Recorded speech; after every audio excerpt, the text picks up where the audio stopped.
Now, tech-facilitated sexual exploitation and abuse is growing exponentially globally, and Kenya is not immune. Women, girls, and children are predominantly affected because perpetrators take advantage of the sex, gender, and structural discrimination inherent in the patriarchal society and the economic inequality faced by women, girls, and children.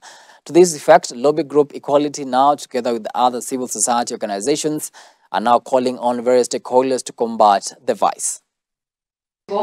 As Kenya embraces technology, cases of tech-facilitated sexual exploitation are on the rise in the country. According to Paul Adot from Trace Kenya, which is a counter-human trafficking organization, a lot of sexual exploitation has moved from physical to online. However, there is tech-facilitated, which does not, the abuse does not always have to end off the online platform.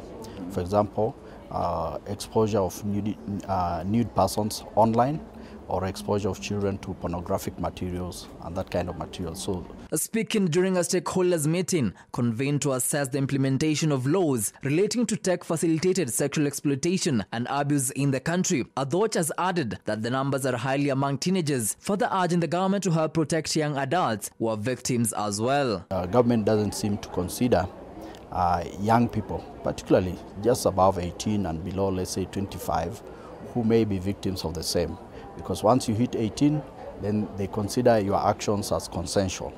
But in many cases, you'll find that this does not quite come out true, particularly on matters such as grooming for sexual exploitation, or online sexual abuse, or promises of jobs or opportunities that end up being opportunities for sexual exploitation and abuse. On her part, Angela Minayo says more needs to be done by tech companies to protect children and young adults. As much as they keep saying that they have community guidelines, we know that those community guidelines on their own are not enough to make platforms safe. So they have a role to play in ensuring that these platforms are safe. First of all, understand that this demographic is on their platform. That's the first thing.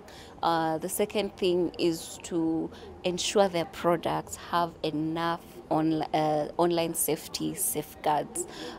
We've seen this on Facebook. They have tried having age verification to ensure that the content that this audience is exposed to is not harmful content. Minayo has asked the government to boost the enhancement of child protection online by creating more awareness. We need to still raise more awareness on child online safety in schools, among parents, among the wider members of the public, to understand that children might not be safe online because of this and this. And when you see something strange, these are the numbers you can call. They still need to do better in terms of making sure members of the public know about the hotlines. Speaking at the same event, Amanda Manyame from Equality Now says there is a lot of exploitation of children in the country, urging parents to be more involved in protecting their children against online exploitation. There's a lot of exploitation, which is why we're having the convening now. Not just exploitation from a sexually exploitative way, but also exploitation in that the right to privacy is being infringed upon for our children. But it also goes beyond our children. It also goes to adults as well. So you can download third-party apps that allow you to track and view what your children are doing, agree to the apps they have on their devices. But as parents, we need to know a little bit more about what our children are doing online.